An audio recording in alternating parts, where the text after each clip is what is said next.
Et le cheval sur lequel j'étais en selle était contrarié parce que c'est comme s'il y a un puma derrière moi. Tu me retiens ici, madame. Et il me donnait des coups de pied et me frappait, essayant de me faire tomber. Et puis finalement, il m'a éjecté en me projetant contre la grange à foin qui est en béton et ça m'a écrasé le crâne. Et je me suis vue tomber. Je veux dire, j'étais encore coincée dans l'étrier pour 1 ou 2 pas de plus. Et puis, c'était vraiment intéressant parce que, en regardant, ce n'était pas si difficile à voir. C'était presque comme regarder quelqu'un enlever une veste et la jeter sur le lit. C'est fini. Il y avait une certitude que ce n'était pas grave. Vous choisissez simplement de laisser votre corps dans ce moment-là.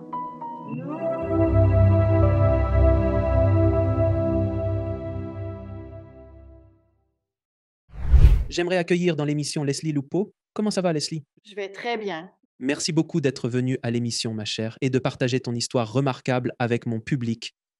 Ma toute première question est, avant de parler de ton expérience de mort imminente, comment était ta vie avant d'avoir cette expérience de mort imminente? Je travaillais et vivais dans un ranch, personnellement. J'étais, disons, presque athée. Je n'avais aucun intérêt pour la spiritualité. Je n'avais aucun intérêt pour l'intuition. Je n'avais aucun intérêt pour ça du tout. En gros, j'étais très fermée à tout ça. Je veux dire, je travaillais dur. J'étais une bonne personne, mais c'était plus pour mon intégrité plutôt que pour une religion. Et j'étais un peu anti-religion parce que je trouvais que c'était du baratin. Mais je vivais et travaillais dans un ranch 7 jours sur 7 et j'adorais les chevaux et j'étais la femme du propriétaire. Donc, j'étais très occupée à faire tous les différents aspects de ce travail. Et j'avais 2 petits-enfants. Et donc, de bien des façons, j'étais très occupée, presque trop occupée, pour reconnaître qu'il y avait ce genre de tambour intérieur qui résonnait. Il y avait une grande partie de ma vie qui était très malheureuse que je mettais toujours de côté en me disant, je m'en occuperai un jour. Pas aujourd'hui, pas aujourd'hui. Mais j'étais très occupée, Donc oui, tu étais essentiellement pris dans le drame de la vie, en gros, parfaitement. et tu te dis, il y a quelque chose en moi qui ne va pas, mais je ne peux pas m'en occuper maintenant. Je suis trop occupé avec tout ça, c'est ça. C'était presque comme si je faisais du surplace et que je gardais juste mon nez au-dessus de l'eau et je devais travailler très dur pour y arriver. Par exemple, mon temps avec mes enfants était phénoménal. Je veux dire, c'était agréable d'être la femme du propriétaire parce que je pouvais voir mes enfants toute la journée. J'avais une nounou qui les amenait pour les repas, où je pouvais monter à la maison et passer du temps avec eux. Et j'adorais être maman. C'était la seule partie de ma vie qui me donnait une immense joie. C'était passer du temps avec mes bébés et juste être maman et regarder leur croissance et comment ils évoluent et changent. Elle est merveilleux. Donc, vous n'avez pas du tout été élevé dans la religion, ou aviez-vous? D'accord, mais vous avez juste dit: «Ça n'a pas de sens pour moi». Oui, tout à fait. J'ai été élevée dans la foi catholique romaine et vers l'âge de 8 ou 9 ans. Je me suis déclarée athée.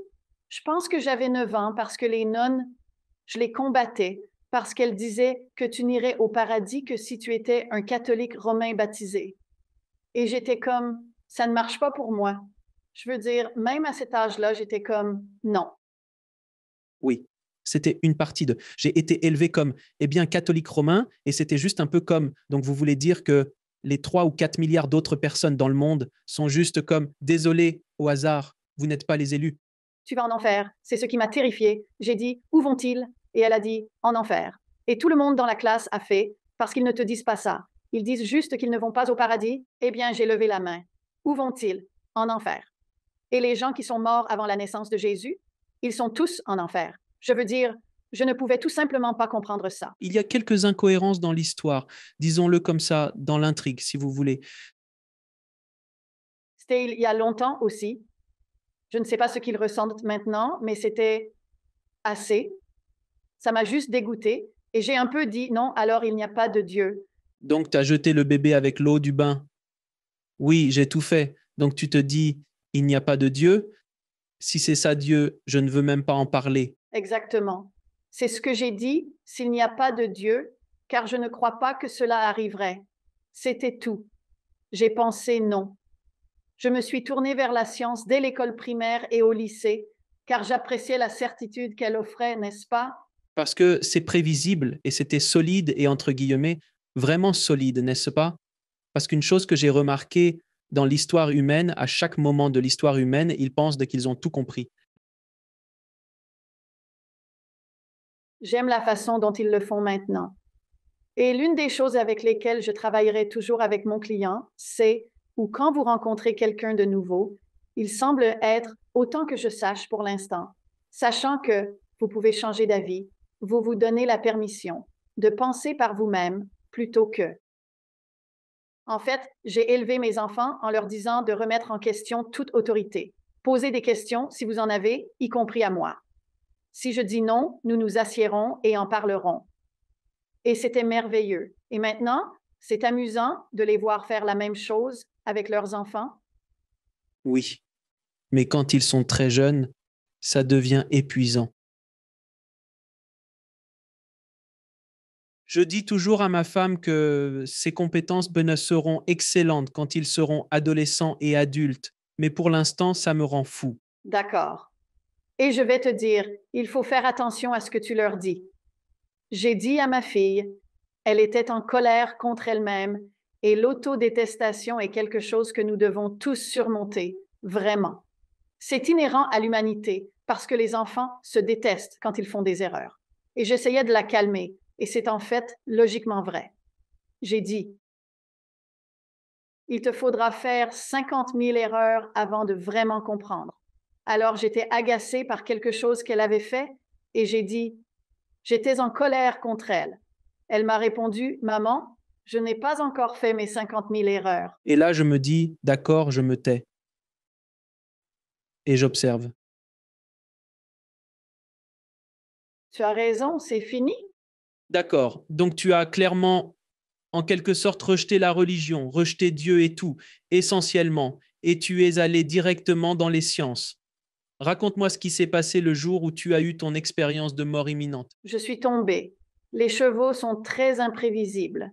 Et nous avions un cow-boy qui était venu travailler et il était encore ivre de la veille, alors je l'ai renvoyé chez lui parce qu'on ne veut pas d'accident. Alors, je me suis occupée du débourrage. J'aidais et à la fin de la journée, nous désélions. Eh bien, je ramenais tous les chevaux pour les déséler.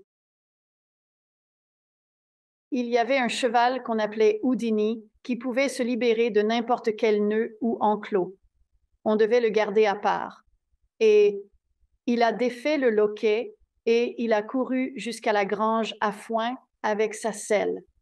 Et là, je me suis dit, oh non, parce que s'ils se roulent, ils peuvent se casser le dos à cause de la selle. Beaucoup de chevaux vont là-bas et commencent à se rouler. Et un autre cheval s'était couché. Alors j'ai attrapé quelques licoles. J'ai dit au gars, je vais les chercher. Et j'ai commencé à descendre. Et j'ai vu qu'ils se tenaient juste à côté l'un de l'autre. Et j'ai pensé, oh, c'est génial. Je vais juste passer entre eux. Je vais les attraper tous les deux d'un coup parce qu'ils sont comme collés l'un à l'autre en train de manger. Et ils m'ignorent et j'essaie de me frayer un chemin. Et donc, finalement, j'étais à un point où je me suis retournée et j'ai attrapé l'arrière des selles et j'essayais de me frayer un chemin entre eux. Et tout d'un coup, j'ai quitté mon corps et si tu m'avais demandé à ce moment-là, qu'est-ce que c'est? J'aurais dit, c'est mon esprit. C'était comme si j'étais revenue en arrière de 4,5 mètres environ. Et je regardais ce qui se passait et j'étais vraiment choquée. J'étais tellement choquée que je ne pouvais même pas penser.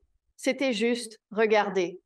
Et puis tout d'un coup, un des chevaux a crié et a commencé à courir et j'étais tournée et j'ai regardé ce qui se passait et ça m'a fait tourner et mon bras est entré dans la selle, là où elle étriait jusqu'à mon aisselle et je luttais pour garder mon équilibre alors que ces chevaux couraient. Et le cheval dans lequel j'étais dans la selle était contrarié parce que c'est comme s'il y avait un puma derrière moi.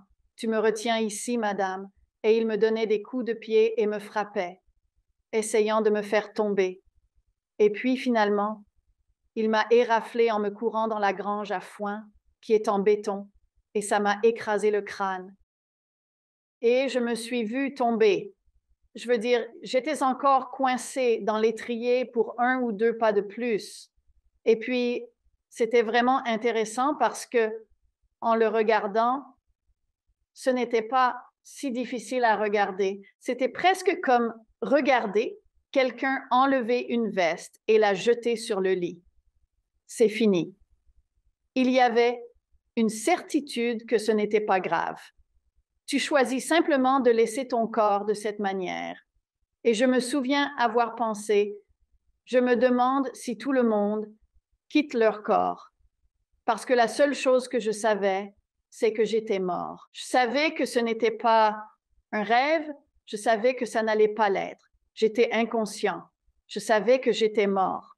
C'était une certitude, comme si je te parlais. Et l'autre chose, j'ai commencé à rire parce que je ne ressentais rien de la détresse. Je veux dire, mon corps se battait et criait de douleur et de terreur. Si quelqu'un avait été témoin de cela, il aurait dit « Oh mon Dieu, elle a horriblement souffert. » Et pourtant, je n'ai pas souffert. Je n'ai pas souffert du tout parce que je ne savais pas vraiment ce qui se passait. Je veux dire, je regardais ça et je ressentais cette paix et ce genre de comme. Je ne sais pas si on pourrait appeler ça de la sagesse de savoir que j'allais bien. Le corps ne l'était pas et je n'étais pas le corps à ce moment-là. Et puis j'ai commencé à me sentir plus légère. C'est presque comme si mes cellules se séparaient et qu'une petite brise magnifique passait à travers. Et je me sentais très légère et je ressentais tellement de joie et tous mes sens. C'est presque comme si je me sentais 2 fois plus vivante que lorsque j'étais dans un corps, parce que tous mes sens étaient complètement éveillés. Comme je te regarde et si tu remarques, quand tu utilises ta vision périphérique un peu plus loin, ça devient flou. Eh bien, ce n'était pas flou, tout était net. Et je pouvais entendre tellement de sons qui auraient été faibles, mais je pouvais les entendre. Je savais ce qu'ils étaient. Les oiseaux ou les lézards qui se faufilaient, tu pouvais les entendre gratter. Et les couleurs, les odeurs, tout était magnifique. Ce n'était pas comme si j'étais submergée d'informations. C'était juste comme vraiment regarder, tout d'une manière. Je ne l'avais jamais vu comme ça. Autant j'aimais le ranch et j'aimais les chevaux et j'aime la nature. C'était encore plus beau de cette façon. Et j'ai dû essayer de m'adapter à ça parce que je me sentais comme vraiment électrique. Et tout était dans mon cerveau, où ma conscience bougeait très vite, mais j'étais en phase avec ça. Intéressant. Le corps est au sol à ce moment-là. Vous êtes déconnecté. Vous n'avez rien ressenti de ce qui se passait. En fait, c'est comme si vous aviez fait un retrait préventif avant que quoi que ce soit ne se produise. Donc tu observes tout ça, tu ressens toutes ces émotions. Tout se passe encore sur Terre. Tu es toujours dans le ranch. Tu regardes autour de toi. Tu peux aussi voir derrière toi. Je dirais que non, je ne voyais pas à 360, mais ma vision périphérique était de 180, plus large. C'était plus de 180. C'était presque comme peut-être 240. Oui, quelque chose comme ça. Quelque chose comme ici. Mais tu ne pouvais pas voir derrière. Je pose cette question car beaucoup de personnes ayant vécu une expérience de mort imminente disent qu'elles peuvent voir derrière elles. Mais tu es toujours sur le plan terrestre, n'est-ce pas? Que se passe-t-il ensuite? Eh bien, j'ai vu tout en bas du champ, à l'enclos des chevaux, les 2 dernières attractions arriver. C'étaient les attractions rapides. Et j'ai ressenti une telle nostalgie parce que j'avais l'habitude de ramener les attractions. Vous les soulevez, vous les ramenez. Mais ensuite, tout le monde m'a vu. Et ils ont accouru.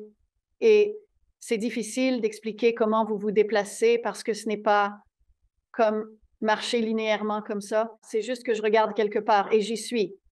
Alors, ils étaient tous regroupés autour du corps et puis j'étais là juste à côté d'eux et ils me retournaient. Et un homme a commencé à me faire un massage cardiaque et un autre homme a sauté de son cheval et il les aidait. Et les cow-boys emmenaient les chevaux. Mais les gens étaient restés parce que les invités savaient tous qui j'étais. La seule chose à propos de ce ranch, c'est que genre 70% des gens qui y vont, y retournent. Donc, c'est comme une grande famille chaque semaine. Alors, ils me connaissaient tous et ont tenté de me réanimer. Moi, je disais non, ne le faites pas, ne le faites pas, car j'aimais où j'étais, mais tout. Maintenant, j'ai entendu certaines personnes parler d'un tunnel de lumière où elles montent et j'avais l'impression d'être au-dessus du sol, mais c'est presque comme si tout commençait à changer autour de moi. Comme si Tucson commençait à s'effacer et l'étage s'effaçait. Donc, et j'avais l'impression que les choses bougeaient. Et il y avait ces trois êtres qui ressemblaient à une lumière vive qui tournait autour de moi, presque comme pour m'empêcher de, je ne sais même pas, de me cogner ou quelque chose. Et puis finalement, cet autre monde qui ressemblait à une belle forêt, avec des lianes et un ruisseau, tout cela a commencé à apparaître. Et c'est à ce moment-là que j'ai terminé ma transition en haut, comme je l'appelais. J'étais groggy, aussi alerte que je l'étais sur Terre, à cette vibration. Je suppose que j'étais très groggy en arrivant là-bas. D'accord, tu es dans le brouillard. Que se passe-t-il? Continue, s'il te plaît. Que s'est-il passé? Je crois que la première chose qui m'a vraiment frappée, c'est que je ne ressentais aucune peur. C'est comme si tout ce réflexe de combat, fuite ou immobilisation que nous avons dans notre ADN, dans notre cerveau animal primitif, avait disparu. Et tout était si beau. Toutes les choses comme les arbres, les fleurs, les lianes et les fougères. Tout était. Il y avait comme une iridescence dessus. Donc, si vous regardez un ruban blanc ou ensuite vous regardez un ruban blanc avec de l'iridescence, c'est comme voici la terre, voici le paradis. Et en regardant tout, c'était comme j'étais émerveillée. Je me promenais simplement. La quantité d'amour que tu reçois de tout ce que tu vois c'est indescriptible. Et j'ai parlé à quelques personnes qui ont eu une expérience de mort imminente. J'ai assisté à certaines conférences et tout le monde dit la même chose. C'est tellement difficile à décrire. Et c'est ce que j'ai essayé de faire dans le livre.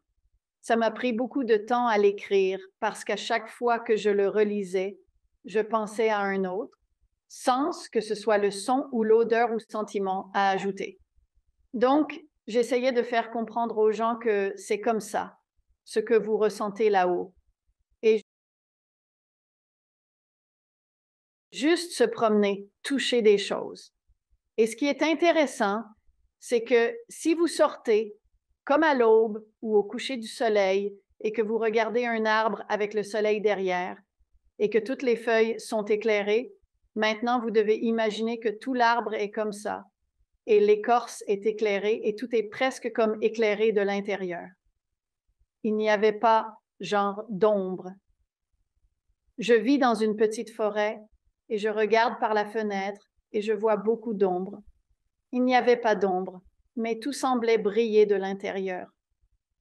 Et puis j'ai remarqué une table, et encore, il y avait des gens autour. Alors, je suis allée là-bas, et ils étaient tous comme bienvenus, comme si je les connaissais. Et puis j'ai remarqué que la femme assise à ma gauche était une femme que je voyais quand j'étais très jeune.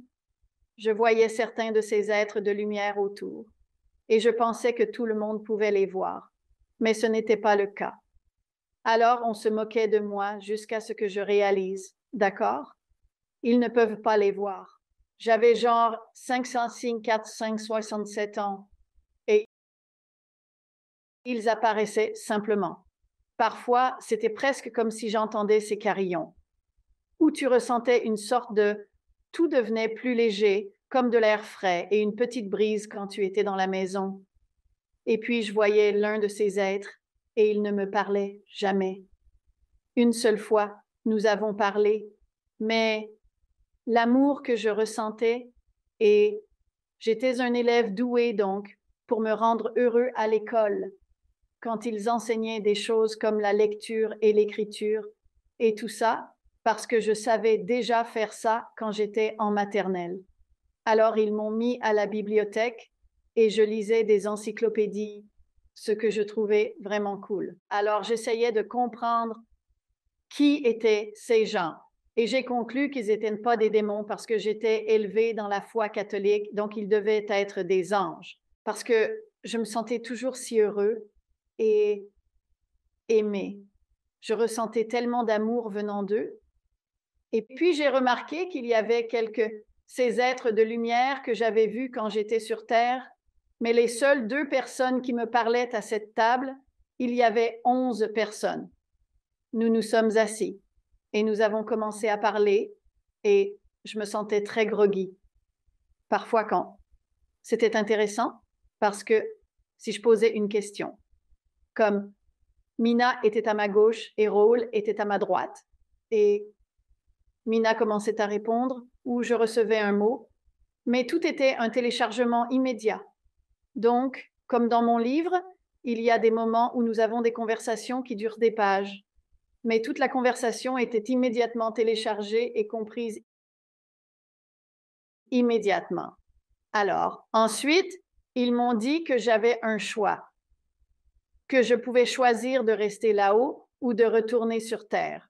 Maintenant, si j'avais pris cette décision à ce moment-là, je ne serais pas revenue. C'était tellement agréable. Et donc, Raoult a dit, nous sommes allés à un endroit. C'était un endroit où j'aimais aller. Il y a une grande grotte derrière une cascade et j'avais l'habitude d'y aller pour méditer. Et sur le chemin, c'est là que j'ai vu cet incroyable. Je ne sais même pas comment le décrire.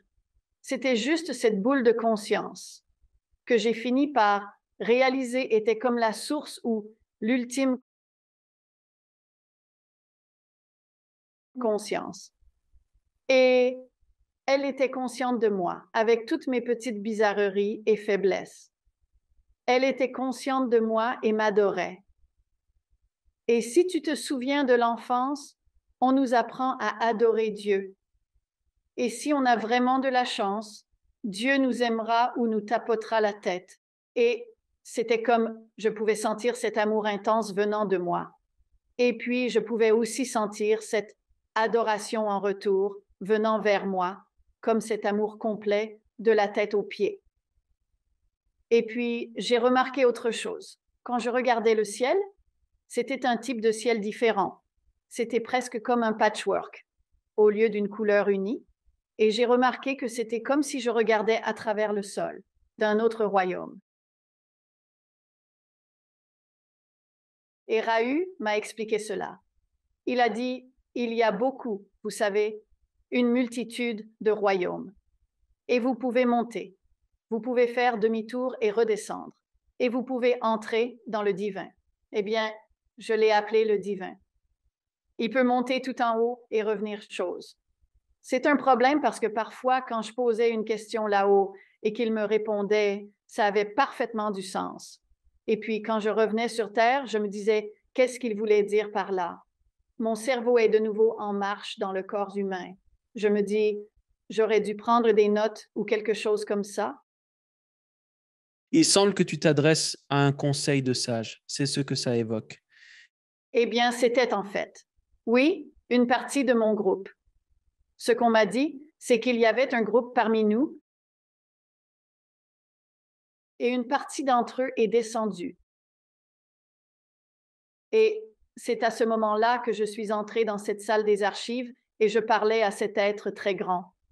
Et c'était intéressant parce que quand je regardais quelqu'un, c'était comme si je connaissais son nom. Et quand je l'ai rencontré, son nom était comme une série de sons discordants et je ne pouvais pas le comprendre. Et elle a dit, sur Terre, on m'appelle Saraswati. Et elle était la déesse de la connaissance et de l'hindouisme. Eh bien, je ne savais pas qui elle était à l'époque, pas du tout. Et donc, nous avons beaucoup parlé de pourquoi j'avais choisi de descendre. Et c'est une autre chose, j'ai dit, pourquoi suis-je descendue maintenant? Et elle a dessiné une image, elle a dessiné un petit point puis un V très profond avec un point et ensuite un point à la fin. Et bien sûr, cela avait parfaitement du sens. Elle a dit, ça m'a semblé, j'ai pensé peut-être qu'il y avait une fissure dans le mur, et ce n'est que des décennies plus tard, quand quelqu'un a fait mon thème astrologique pour ce jour-là, et Jupiter et Vénus étaient ici, et Pluton était au bas de ce V. Et j'avais genre 26 minutes, il a dit, pour entrer et repartir sans aucun dommage. Et c'était juste dingue, parce que c'était genre des décennies plus tard. Et puis le V avait du sens pour moi. Je pensais juste que c'était comme une fissure dans le mur par laquelle j'avais glissé. Je n'ai pas compris. Le hall, au fait, le hall des archives, est-ce que c'est un peu comme les archives akashiques, diriez-vous? Je pense que oui. Je suppose que oui. Elle ne l'a pas appelé les archives akashiques, mais c'était une archive. Je veux dire, c'était une immense salle. Il y avait tous ces petits tiroirs qui contenaient soit des parchemins, soit des livres. Et elle a dit, j'avais l'habitude de traîner là-haut et je lisais parce que c'est constamment mis à jour, parce que à mesure que nous grandissons, il m'a presque semblé, l'impression que j'ai eue, c'est que à mesure que la conscience humaine grandit, le divin grandit et les anges grandissent et tous les autres êtres de lumière aussi s'élèvent. Donc c'est une énergie collective qui s'étend. L'une des plus grandes leçons, je pense, que j'ai entendu, c'est le fait que ce ne sera plus une seule personne qui pourra changer le cours de l'histoire. Il y a trop de monde. Mais plus nous nous unissons et travaillons ensemble, ce qui est tellement agréable quand on voit des personnes de différentes religions déposer les épées et les fusils et dire « Nous aimons tous Dieu à notre manière » et le respect qui en découle aux personnes qui réalisent que ce ne sont pas des choses pour lesquelles il vaut la peine de mourir. Et le fait que les gens deviennent plus globaux et travaillent pour des objectifs mondiaux et guérissent la terre et la météo et qu'ils commencent à dire qu'il y a des choses plus importantes qu'une seule personne qui accumule tout et que cela doit être partagé et c'est ça. Les entreprises coopératives, c'était très compétitif. Et la dernière décennie, certaines des entreprises coopératives sont celles qui gagnent le plus d'argent. Et vous voyez avec les milléniaux et tout, où ils vont acheter des choses d'une entreprise qui dit « Je donne un pourcentage des bénéfices et le voici et regardez sur ma page web. » Les gens dans la fabrication deviennent plus transparentes, ce qui était vraiment bien. Il y a tout un tas de mouvements comme ça. Et c'était l'une des choses qu'ils m'ont mentionné, que l'une des raisons pour lesquelles je suis venue était que mon groupe devait arrêter la propagation de ces préjugés générationnels. Donc, vous prenez quelqu'un qui ne va pas, détester quelqu'un juste parce qu'il n'est pas catholique, et vous le mettez dans une religion catholique, et la personne dit « Je ne peux pas faire ça », plutôt que « Je vais le faire et me faire laver le cerveau en pensant que, eh bien, nous allons tous au paradis. Oh, les pauvres. Oh, eh bien. » Et c'est là que vous voyez des gens défier, comme le gars de la compagnie de tabac qui l'a contesté. Et vous voyez cela encore et encore, les gens changer les choses et s'assurer qu'ils sont dans un endroit où ils sont plus inclusifs. Et je pense que l'une des plus grandes choses que vous voyez sur Internet, c'est où vous voyez des humains sauter dans une rivière pour sauver un cerf, un faon. Et nous sommes le seul animal sur la planète qui risquera sa vie pour sauver un autre animal. Et ce n'est pas notre espèce, pas notre animal de compagnie. Il n'a aucun lien avec nous.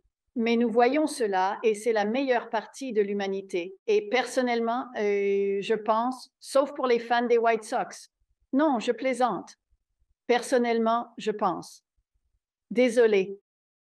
Personnellement, je pense que la plupart des gens sont très décents.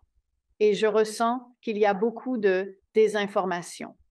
Et encore une fois, il est temps de poser des questions.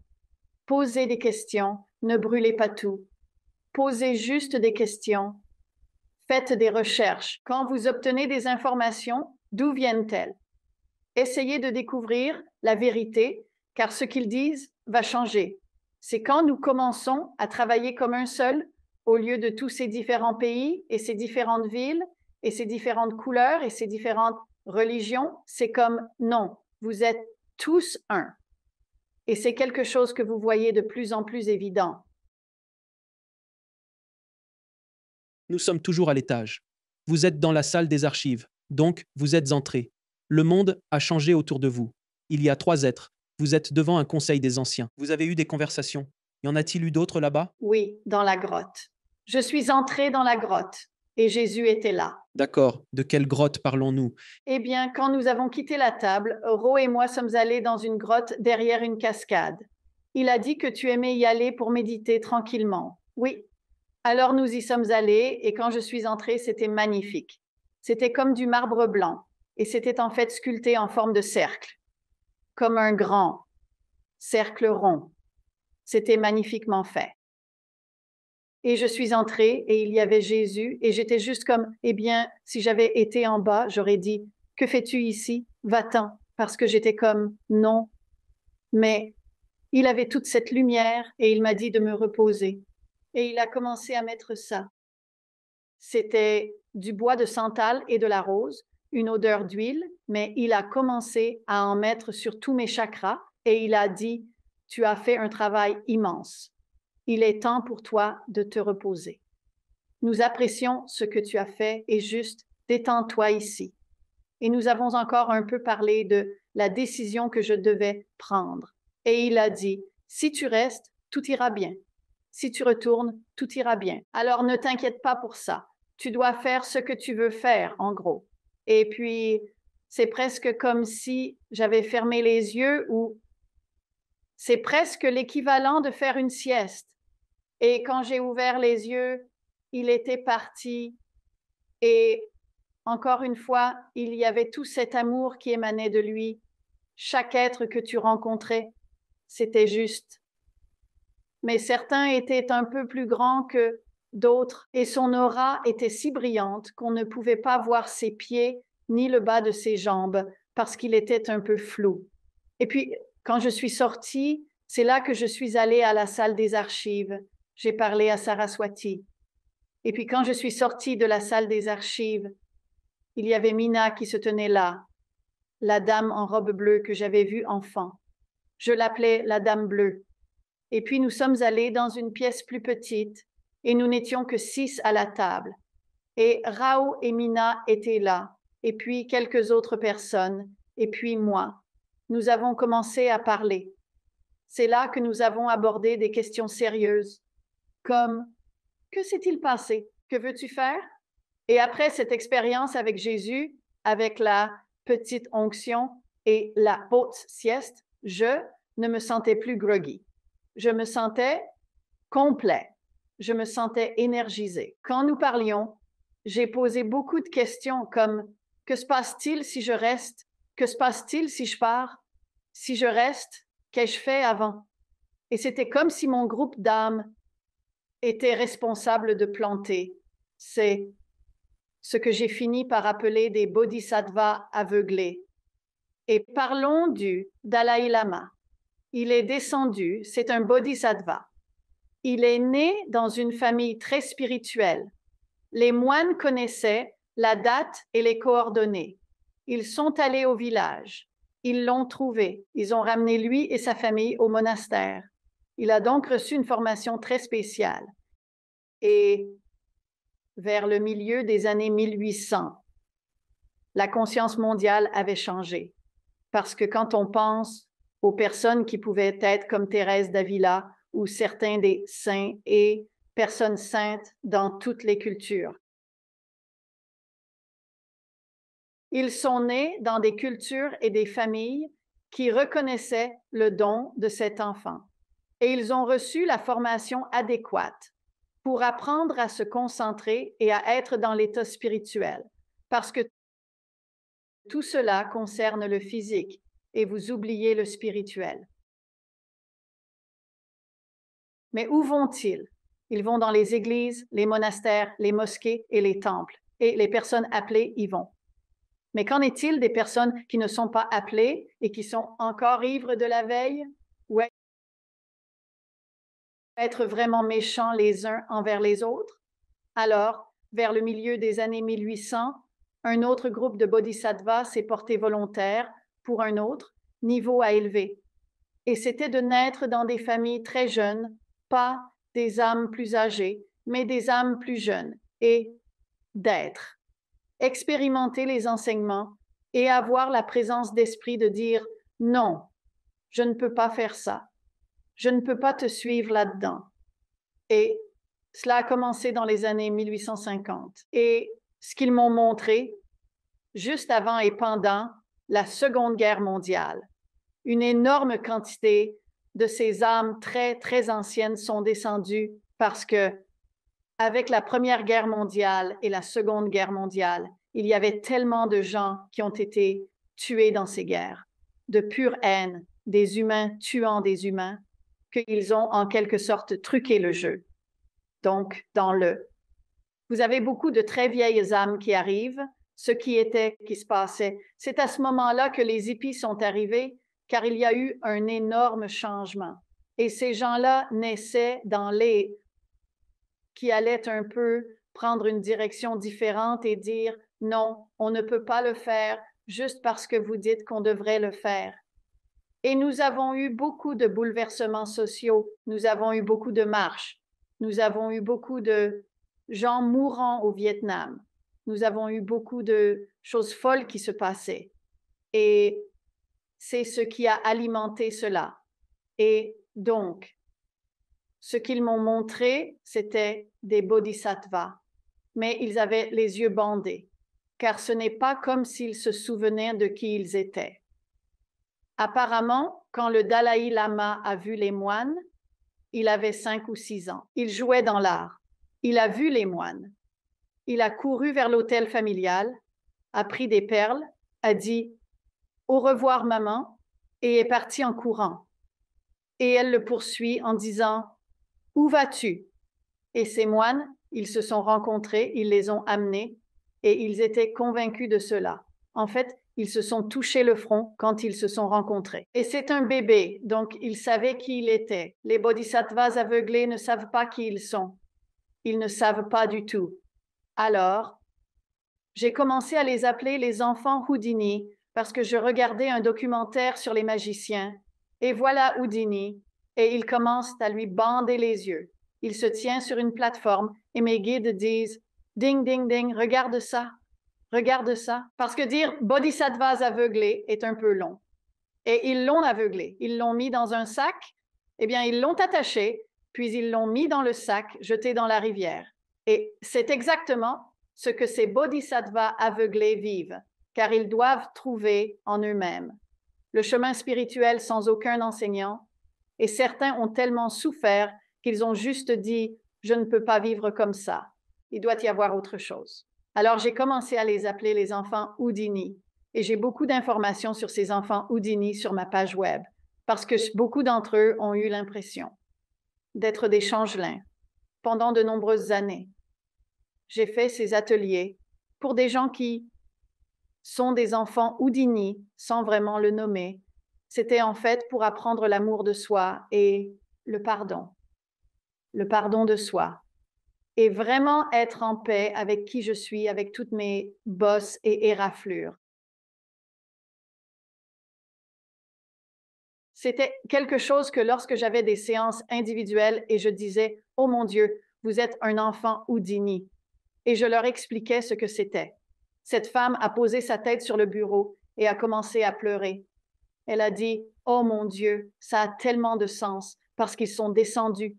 Ils se sentaient isolés. Ils étaient rejetés par leur communauté ou leur culture ou leur famille ou une combinaison. Et ils étaient comme d'accord. Et tout d'un coup, ils ont réalisé: attendez une minute. Si vous saviez et que vous vous portiez volontaire, vous êtes une très vieille âme et vous avez toute cette lumière en vous. Et puis les gens vont croiser d'autres enfants Houdini et ils diront: waouh, nous avons tous été un peu les isolés ou les changelins ou ceux qu'un homme m'a dit, il avait l'habitude de s'asseoir à sa fenêtre parce que, à un moment donné, aux infos, quand il avait 10 ou 11 ans, il y avait une grande affaire parce que deux bébés avaient été échangés à la naissance par accident et ils avaient maintenant 6 ou 7 ans. Et ils ont réalisé et ils ont trouvé les parents et ont dit: vous avez le mauvais enfant. Et c'était le traumatisme de: attendez, c'est mon fils. Non, ce n'est vraiment pas le cas. Et donc il écoutait ça. Il avait environ 10 ou 11 ans. Il a dit: oh, ça m'est arrivé. J'ai été échangé à la naissance parce que je ne me reconnais pas dans ces gens. Et donc, c'était vraiment agréable de comprendre que ce groupe était descendu. Et mon groupe d'âmes là-haut était celui qui plaçait ces bodhisattvas, les bodhisattvas aux yeux bandés. Et ce que nous faisions, c'était presque comme regarder une grande carte. Et là où se trouvaient ces vieilles âmes, il y avait ces petites lumières, elles étaient à peu près de la taille d'un grain de riz. Et ce que tu devais faire, c'était si tu avais une âme ici et une âme là, alors tu la plaçais entre les deux, loin de ces centres de lumière. Et plus vous le faites, plus la zone devient petite. Alors maintenant, il y a beaucoup de ces enfants Houdini sur la planète.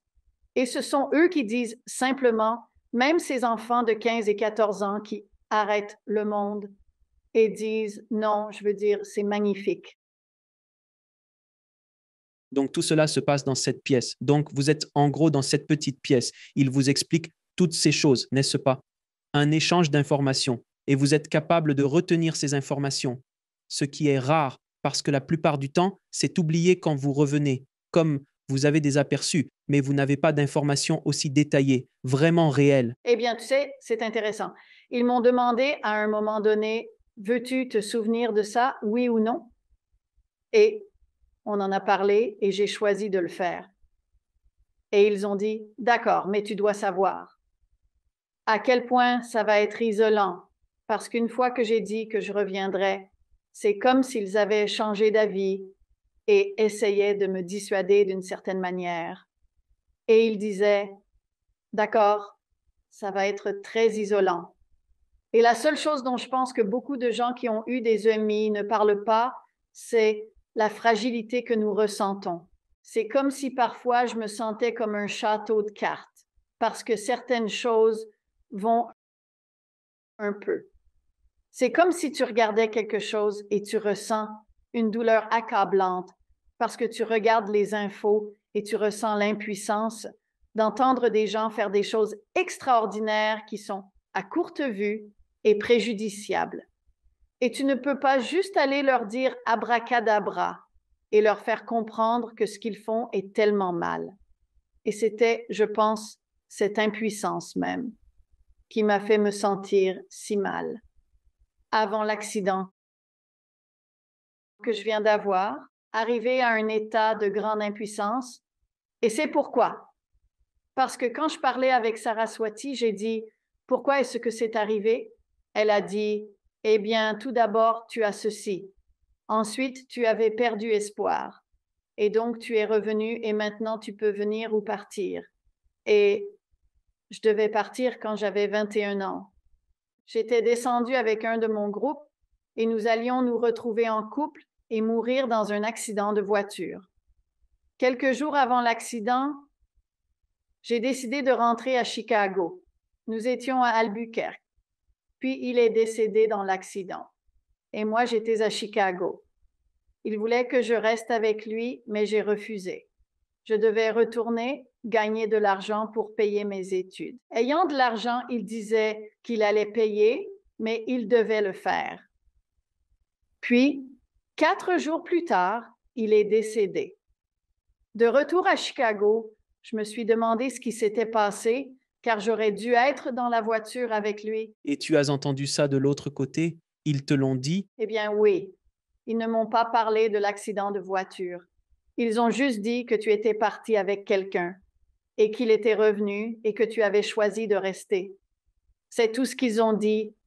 C'était quand je suis revenue ici et que j'ai commencé à réfléchir, j'ai réalisé, eh bien, c'était quelque chose qui m'est revenu, c'était le sentiment que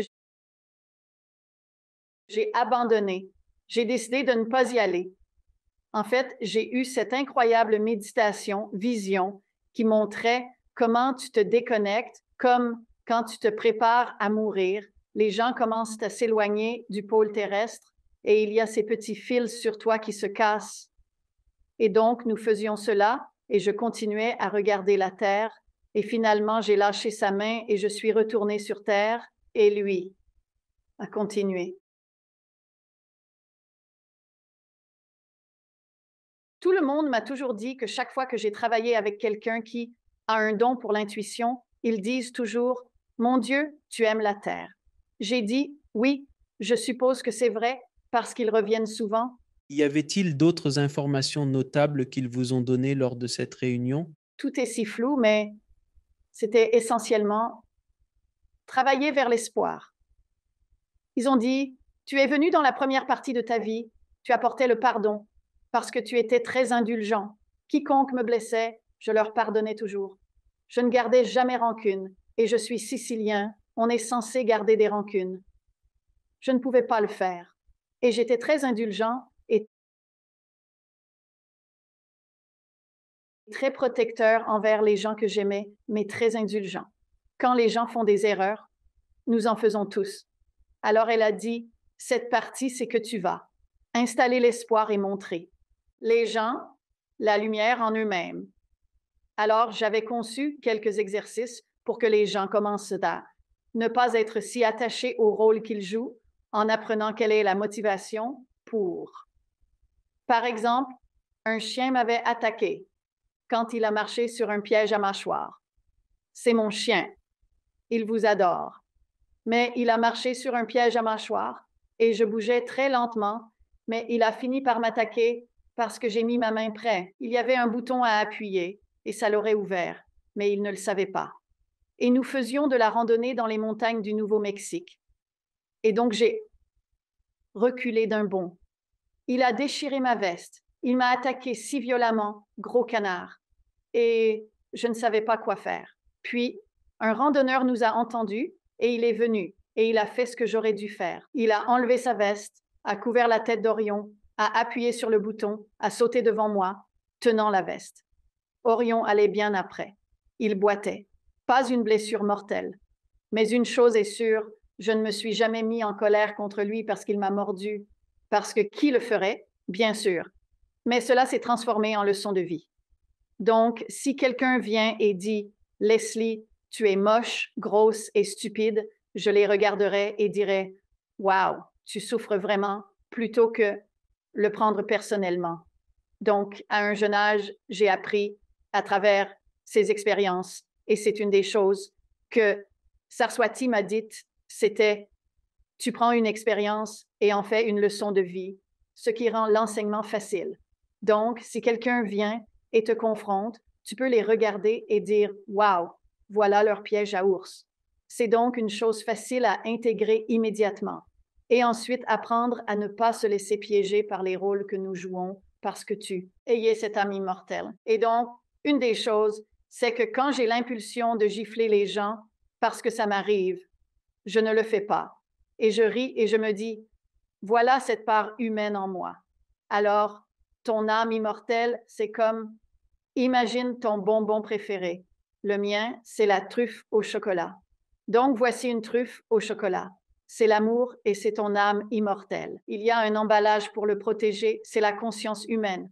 Combattre, fuir ou avoir peur. Alors, lorsque surgit en moi l'envie de gifler quelqu'un, je ris simplement et je me dis, voilà l'emballage, parce que ce n'est pas moi, ce n'est pas moi, je suis l'âme immortelle. Je suis la partie de moi qui se tenait hors de mon corps. Quand j'étais hors de mon corps, j'étais Leslie Coate. Je n'étais pas quelque chose, je n'étais pas une boule de lumière. J'étais moi et j'avais tous mes souvenirs humains, mais j'étais dans mon corps de lumière, j'étais dans mon âme immortelle.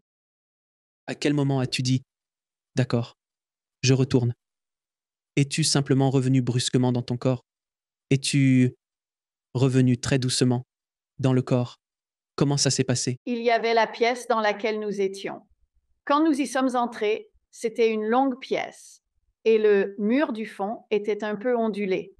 Ça ressemblait à un mur.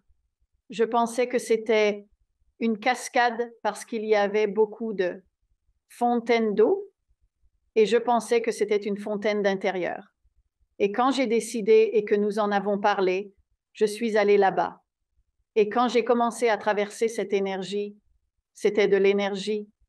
Je pensais que c'était une toute petite pièce et ce n'était pas le cas. C'était en fait, encore une fois, une pièce plus grande. Et Rao était avec moi à ce moment-là. Et tout a commencé à ralentir et j'avais l'impression d'être écrasée. En fait, je dis toujours que j'avais l'impression d'être compressée dans une peau de saucisse à nouveau. Et à un moment donné, c'était presque douloureux. Et le son, au lieu de toute la belle musique ou des chants ou des voix ou quoi que ce soit que j'entendais parce que je pouvais à peine l'entendre. C'était comme une note et elle devenait de plus en plus grave et c'était presque douloureux. Et j'ai fait comme ça. Et Rao a arrêté le processus et il a dit, tu n'es pas obligé d'y aller. Et j'ai dit, non, j'irai. Et puis, il s'est penché en avant et il a dit, souviens-toi, chaque souffle est précieux. Et c'est pourquoi j'ai intitulé mon livre ainsi. Souviens-toi, chaque souffle est précieux. Parce que il y a des moments où ici sur la planète, que je dois attraper. À quoi pensais-je? J'aimerais être de retour chez moi, mais ensuite je me rappelle que chaque souffle est précieux. Chaque souffle que tu prends est sacré et précieux. Et cela me ramène à cet état élargi, parce que le monde te comprime, et c'est apprendre à équilibrer mon humanité avec mon esprit. Ce n'est pas pour effacer mon humanité, c'est pour l'intégrer. Et je pense que l'humanité a suffisamment évolué pour que nous puissions être humains et spirituels. En fait, il y a un grand saint indien, Sri Aurobindo, et vers 1900 ou quelque chose comme ça, il avait écrit un article sur c'était le moment, l'humanité avait évolué. Il était temps que les monastères ouvrent et les temples et que les gens spirituels entrent dans le monde des affaires et changent les affaires pour les rendre spirituelles. Eh bien, cela a pris une centaine d'années, mais cela se produit petit à petit. Alors, tu es revenu dans ton corps et qu'est-ce qui s'est passé? As-tu ressenti toute la douleur? Oui. Eh bien, c'était intéressant parce que la première chose dont je me souviens, c'est comme si j'avais touché le sol. C'était comme si tout m'écrasait. Et puis tout d'un coup, j'ai été secouée. Et tout le monde m'a dit plus tard qu'ils avaient arrêté d'essayer de me réanimer. Ils ont dit à un des cow-boys, va chercher Bob, elle est partie. Et ils ne savaient pas quoi faire. Il n'y avait pas de respiration, il n'y avait pas de pouls. Ils avaient fait du RCP pendant 5 ou 6 minutes. Quand nous avons calculé plus tard, j'étais mort pendant entre 12 et 15 minutes. Et ils avaient abandonné. Puis soudain, j'ai sursauté et je me suis redressée. Maintenant, la seule chose dont je me souviens, c'est d'avoir vu un ciel bleu, d'un bleu profond. Et il y avait quelques dames là-bas et je pouvais voir le bord de la grange à foin et des arbres, puis je me suis évanouie. Mais apparemment, je me suis redressée et l'homme était un médecin qui essayait de faire le massage cardiaque. A dit, tout le monde disait, Leslie, ça va? Et j'ai dit, bien sûr que ça va. Et il a dit, attends. Et il a dit, comment tu t'appelles? Et j'ai dit, eh bien, il m'appelle Leslie. Et puis il a dit, où es-tu? Et j'ai dit, Chicago. Il a dit, quel âge as-tu? Et j'ai répondu, 14 ans. Et à ce moment-là, Bob est arrivé et cet homme plus âgé s'approchait et ils ont dit, tu sais qui c'est? Et j'ai dit, est-ce mon père? Et ils ont dit non. Et puis j'ai commencé à m'évanouir. Donc j'étais dans le coma pendant quelques semaines. Et puis je suis sortie de là et j'avais beaucoup d'amnésie parce que je ne me souvenais pas de grand-chose. Et ma mère était vraiment patiente. Elle descendait et venait à l'hôpital tous les jours pour me lire ou parler avec moi et m'apporter beaucoup de photos. Et je ne me souvenais pas, mais je voulais dire à tout le monde mon expérience là-haut parce que ça, je pouvais m'en souvenir, minute par minute. C'est quelque chose de tellement ancré en vous quand vous avez ces expériences.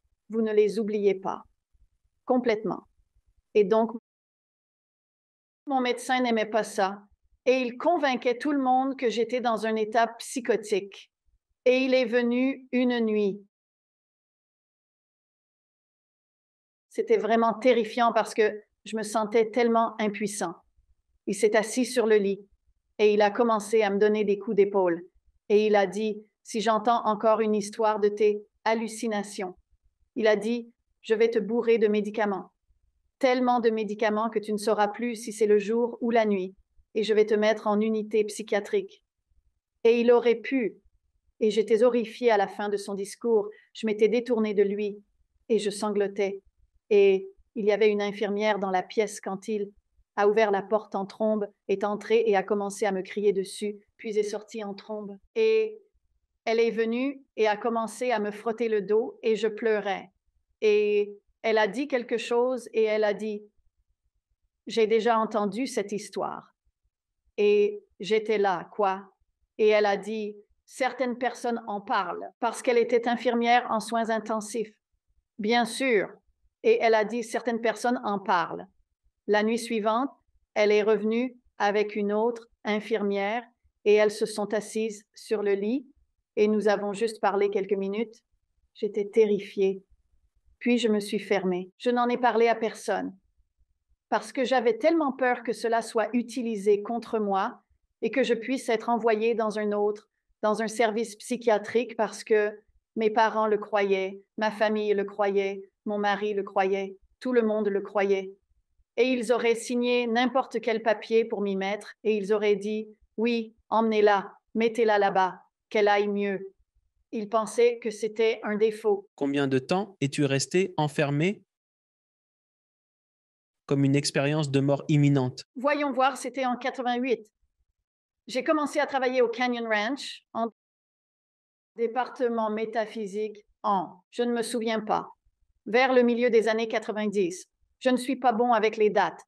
Et même à ce moment-là, je n'en parlais pas. J'en parlais rarement parce que je suis allée dans un groupe spirituel où ils demandaient qu'est-ce qui vous a ramené à la foi? Et tout le monde partageait leurs histoires.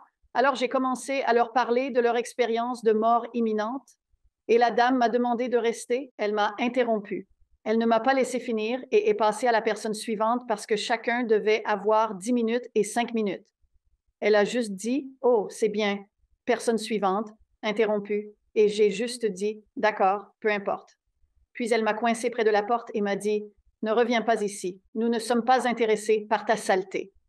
Et moi, je me disais, je n'arrêtais pas de me dire, je ne pouvais en parler à personne. Et donc ensuite, il y a un groupe appelé l'Association internationale des expériences de mort imminente, ENS, est venu à Tucson. Et je suis allée écouter. Et je suis restée là pendant un an avant. C'était en 2009. Donc, probablement en 2010, c'est la première fois que j'ai levé la main et dit, oui, j'ai eu une de ces expériences. Et je l'ai partagée juste au sein du groupe. Et je n'ai parlé que de cette petite partie de l'expérience parce que chaque fois que je commençais à en parler, les gens se regardaient comme, oh, voilà encore la folle Leslie. C'est incroyable. Comment? Les gens assurent. Et ce qui m'a surpris, c'est comment les gens dans la religion chrétienne étaient ceux, je veux dire. J'ai parlé à Jésus. On pourrait penser qu'il serait excité par ça. Oh non. Jésus est le seul à être ressuscité des morts. Et je me dis, attendez une minute, les gens sont réanimés tout le temps. Après être morts en chirurgie, des gens restent coincés sous la glace pendant 45 minutes et ils sont réanimés. Mais Leslie, n'oublie pas que la planète n'a que 6000 ans. C'est une évidence. Oui, c'est indéniable. Je pense qu'on est comme... C'est un bon point. Les dinosaures, c'est des fake news. Nous oublions ces choses. Mais ce qui est intéressant, c'est que mon analogie est que quelqu'un qui est l'aîné est comme en maternelle et les âmes plus anciennes sont comme des masters et des doctorats. Et le monde est à peu près en CM1 en ce moment. Globalement, c'est comme ça que je le vois. Mais c'est difficile de parler de physique avec un élève de CE1. C'est une de mes choses préférées. Je dis aux gens, écoutez, ne perdez pas votre temps. Ils ne comprennent pas la physique, ils travaillent sur la soustraction. Laissez-les. Génial. C'est une excellente analogie. Leslie, merci beaucoup pour cette histoire. Non seulement de partager cette histoire, mais aussi ce que vous avez dû traverser et le psychologique. Oh, Raoul t'a informé, enfin, on t'a dit de l'autre côté que tu allais être mis à l'écart. Tu vas être isolé. Et vraiment, on me l'a dit. Et tu sais, ce qui est drôle, c'est qu'ils disent, tu sais, ça va te prendre comme même 2 à 3 ans pour retrouver ton corps physiquement parce que j'étais tellement abîmée. Et je montre mes scanners que j'ai pris à l'hôpital. Je ne sais pas comment j'ai pensé à le faire, mais je l'ai fait. Et je montre mes scanners à des neurologues et des radiologues aujourd'hui. Et ils les regardent et disent, non, tu devrais être mort. Je dis, ah, je vous ai bien eu. Mais ils m'ont dit, et j'étais là, 2 ou 3 ans. Qu'est-ce que c'est que 2 ou 3 ans? Oui. Eh bien, quand tu es sur Terre et que tu marches comme un escargot, 2 ou 3 ans, c'est très long. Ils m'ont dit que ce serait très long avant que ce serait un fardeau. Pendant longtemps. As-tu déjà pensé qu'il y aurait un moment dans ta vie où nous aurions ces conversations en public comme ça? Non, pas avant de rencontrer Ian, non. Je pensais juste que pour le reste de ma vie, ce serait un secret. C'est très intéressant de voir comment ces conversations deviennent non seulement plus acceptées, mais aussi comment les gens sont beaucoup plus fascinés et intéressés par ces histoires. Netflix a fait une série, et vous savez qui a aussi changé ma vie? Le docteur Bruce Grayson. J'ai eu Bruce. Oui, il est génial. Je l'ai eu dans l'émission. J'ai vu un article à son sujet, et je lui ai écrit, et il m'a répondu et m'a envoyé ses questionnaires. J'ai parcouru 100 questionnaires. Eh bien, comme je ne connais rien en informatique et que je n'ai pas d'imprimante, il me les a envoyés en version papier. Et comme je ne peux pas répondre aux questions par oui ou non, juste par oui ou non, parce qu'il y a toujours comme, eh bien, je ne sais pas. Alors j'écrivais beaucoup et j'écrivais au dos et je lui ai donné beaucoup plus d'informations. Donc lui et moi sommes de chers amis et il m'a offert un joli. Il m'a donné une si bonne recommandation pour mon livre. C'était vraiment adorable. C'est un type génial. Il a fait tellement pour changer ça et s'est accroché à l'amel. C'est un autre homme que j'ai rencontré qui m'a donné un excellent savoir. Eh bien, je vais vous poser quelques questions. Comme à tous mes invités, quelle est votre définition d'une vie épanouie? Je pense qu'être en paix, il y a un beau dicton et je vais devoir le massacrer car je ne me souviens pas des mots exacts, mais il parle de et je sais que tu le connais. C'est que la paix n'est pas d'être, ne pas vivre dans une vie sans et les tribulations et les larmes, mais la paix, c'est être dans cette vie et avoir ce sentiment de paix intérieure. Et pour moi, l'un des tournants a été quand on m'a appris à vivre. J'accepte d'être humaine. J'accepte d'être mère. J'accepte tous les métiers que je fais. J'accepte tout cela, mais ce n'est pas qui je suis. Et pour moi, l'accomplissement vient de la tranquillité de savoir que ressentir l'amour, profiter de la nature, voir l'amour sous toutes ses formes. Et cela me rend très épanouie de savoir qu'il existe une conscience collective. C'est comme si vous méditiez, si vous vous apaisez et souhaitez qu'il y ait la paix. Vous devez en prendre conscience.